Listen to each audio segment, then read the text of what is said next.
we're thrilled to have right here kicking off our guest line today, a man who co-wrote along with Tim Cato of The Athletic a piece that certainly caught my attention and everybody else in the NBA about some dissension in the Dallas Mavericks front office.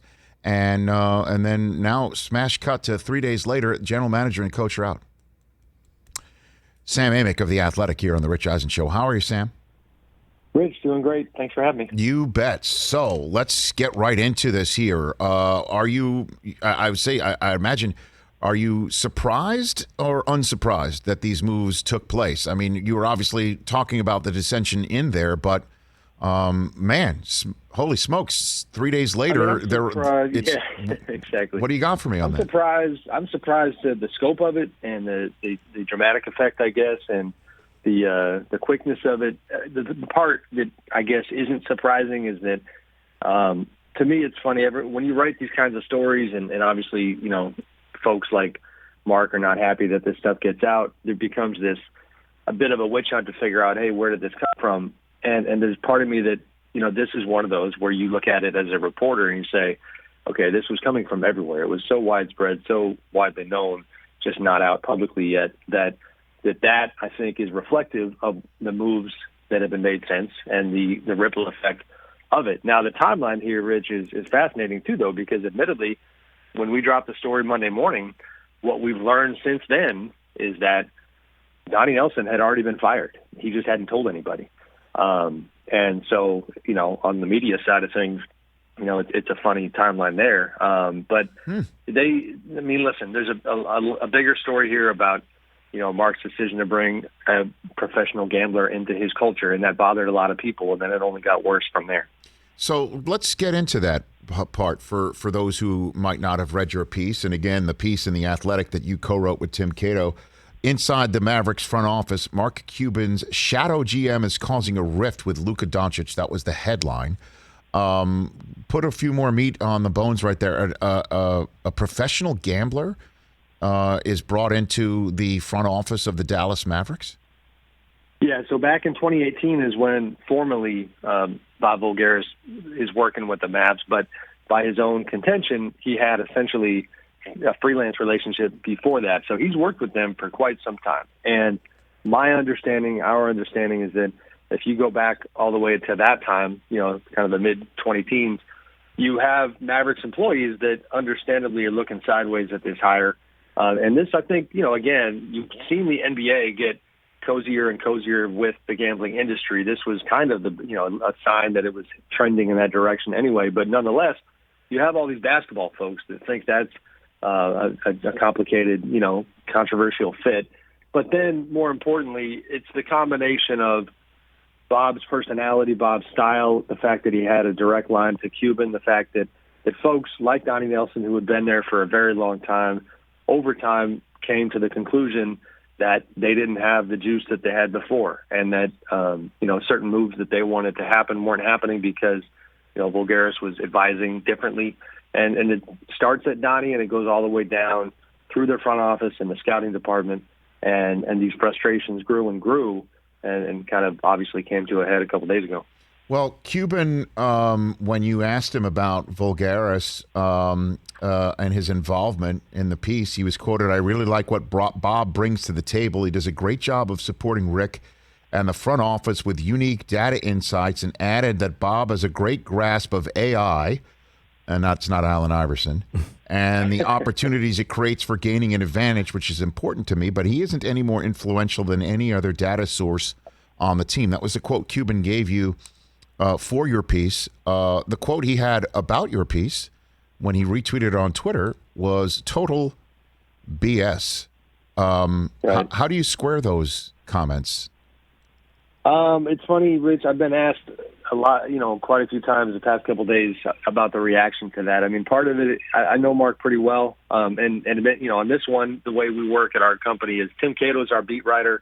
And so in this instance, he interfaced with Mark, directly, but I've dealt with Mark for a decade plus, and I like Mark. Yeah. I shrugged when I saw the tweet. I mean, my first feeling was essentially that it was performance theater, and it's kind of what he has to say. Little did I know. I mean, listen, we say all the time on social media that certain tweets, didn't hold up very well. That one didn't hold up very well. And, you see everything has been exposed the past couple of days, just how wrought with issues they were internally. So it's fine. I get it, but obviously stand by and feel very good about the reporting. And again, we've seen what's happened since. So Sam Amick of The Athletic here on the Rich Eisen Show. So at the time that this article came out, the general manager, who was reported to be at odds with the front office, had already been fired after a damn near quarter century on the job. And is Carlisle's departure exactly because Voulgaris, the shadow GM, as you refer to him in your piece, has won out? Is that why Carlisle? I don't have total clarity there. And in fairness, journalistically, certainly Mark, has taken great exception with the phrase shadow GM, but it's, you identify it however you want. He had a ton of power and was making a lot of calls. But with Rick, and having not talked to him personally, it's, I think there's a few dots here that are really safe and fair to connect, which is, like we reported, the tension between Rick and Luka was really widely known. And to Rick's credit, like we wrote, he's been really adaptable. Once he sees a star player that essentially is so great that he knows he's not going to win the personal battle with that star player, Rick has a knack for kind of standing down a little bit, seceding a little bit of control, finding a way to make it work. And he had done that with Luka, but there were issues there. So then, you take away a longtime supporter and advocate in Donnie Nelson, and I think it's obvious that was a factor in the way Rick looked at the situation, because when it comes to Rick and Bob Voulgaris, our understanding was that, again, Rick had been adaptable. If I had to guess, for a proud coach who's accomplished a lot and is very good at what he does, that had to be a tough pill to swallow. Because, Rich, I'm not talking about just hearing, the analytics guy out a little bit regarding rotations or playing time or style or strategy.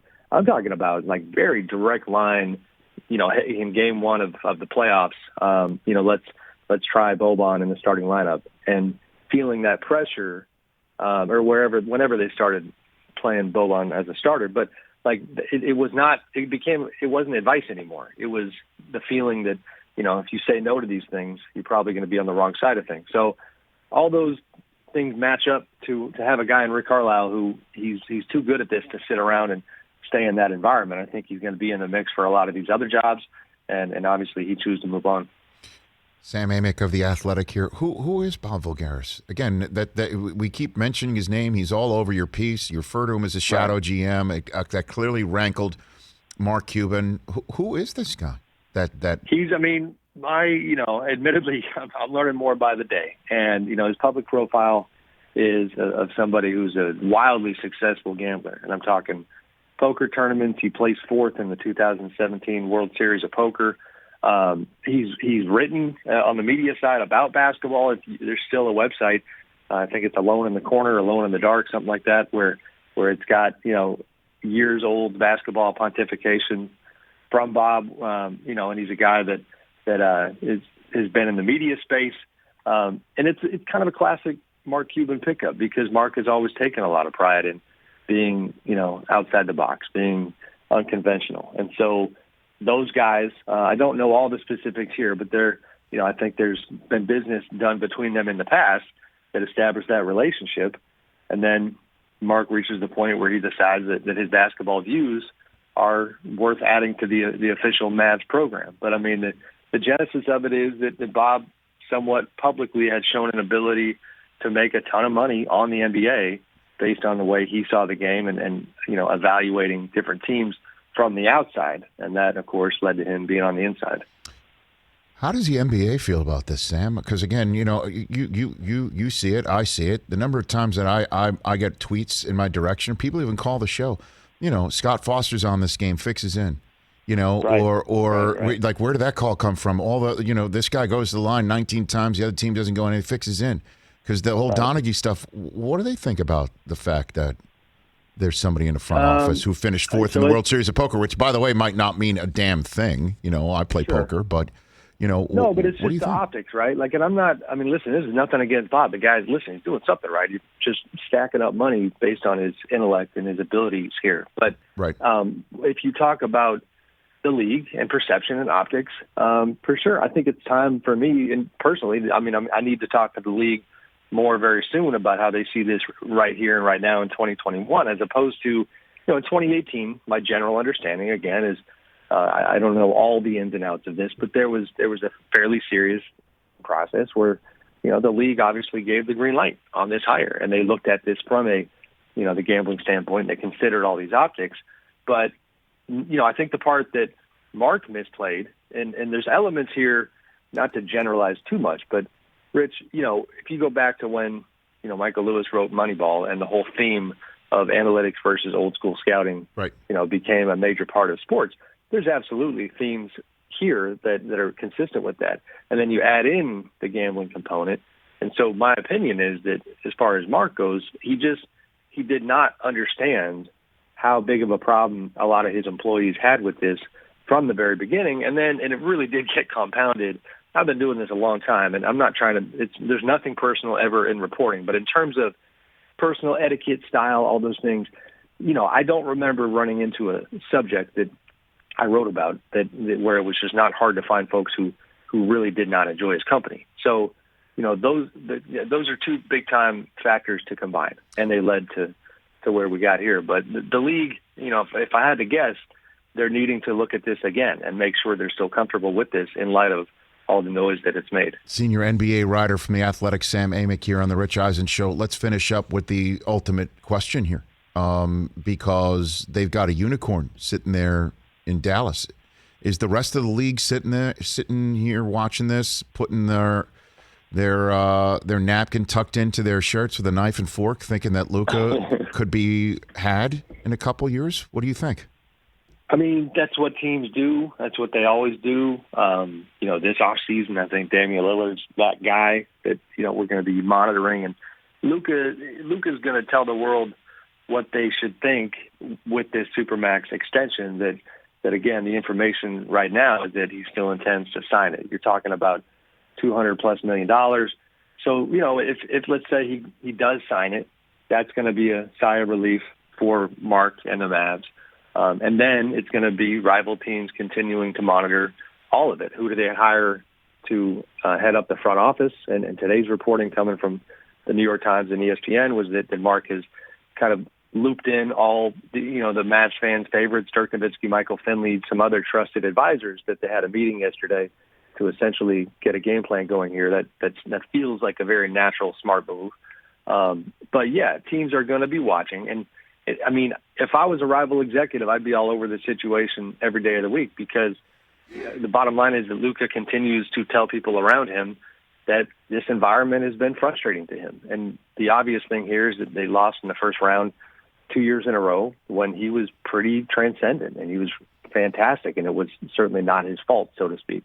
So, the game. Those factors typically lead to drama when it comes to a star player. We'll just kind of see where this one goes. So are you saying that the moves in the last couple of days could actually be read equally as much as we're reading it, that there's been enough dissension that the general manager is now gone, coach follows, that these moves might be made to assure Luka's signature on that Supermax contract, create the circumstances for this? Yeah, that's my own suspicion. And again, that's a smart play, because, listen, when we wrote that he was still, all indications were that he was going to sign the Supermax, it's one of those pieces of information that as I wrote it, you're kind of going, all right, that's what you guys are telling me, but, I don't know. Because we heard stories right out the gate about Luka's reaction to the Donnie decision in particular, and he publicly talked about it the other day. He was very close with Donnie, and that's who drafted him. If you look at, the Mavs organization that Luka came into versus the one that exists now, if you're a young guy who doesn't want to waste 1 day, 1 week, 1 year of these special basketball years, this is the last thing you want. You don't want instability. You don't want chaos. You want to just be able to go make the most of your talent. So I think for sure everything they do right now is intended to kind of calm Luka's fears. So last question for you, Sam, that I know you don't have the answer to, but I'll ask it anyway. Luka drops in 66 instead of 46 in Game 7. We talking about this right now, do you think? Against the Clippers Not to this degree. I mean, I thought Rick was back. You know, that was the intel coming from his camp. These issues, we were going to write about some version of these issues regardless, whether it's second round defeat. You know, this story's been in the works for quite some time. So that stuff would get out. I think Bob Voulgaris would become part of the narrative. But, you know, no. I mean, like this, I think Rick, if he gets to the second round, he fosters maybe a little bit more goodwill with Luka where you have that success. Losing twice in the first round when you were up 2-0, you know, that probably was a tipping point. But, you know, we'll never know. But I think it probably wouldn't have been this dramatic. All right, and I lied. That's not the last question because you mentioned that this. Okay, here we go. Last one. I promise. Because you'd mentioned that this non-playing season, as I like to refer to it in sports, for the NBA, that the guy that is going to be focused on as maybe he could be moved is Damian Lillard. Do you really think there's any there with that? Maybe. Yeah, for sure. I do. And it's a little bit analogous. It's not as dramatic by any means, but it's a little analogous to the Dallas situation from the standpoint of, you know, star player waiting and watching to see what the organization does. And so if the Blazers, in Damian's mind, swing and miss on the head coach, then you have just pushed him even farther out the door.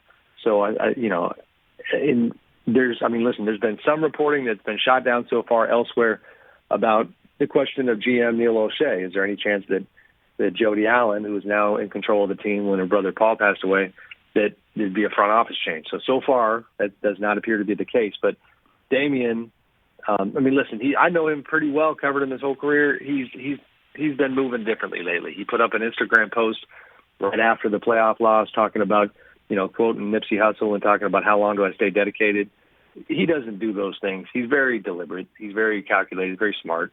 So, and there's certainly a lot of smoke right now around him when it comes to just the general idea that if they don't get it right, that there might be a tough conversation to have about what comes next. Damn, that would be something. I mean, if Portland can't win with him, you know, maybe they close up shop, move to Seattle. I'm serious. You know what I mean? Like, yeah. How talented a guy can you have? Because we're talking about shot making in the playoffs and who can make a shot and who can you depend on. I mean, Dame time to walk it and talk it the way that he does. If he essentially decides I can't win here, then who the hell is going to go there to win there?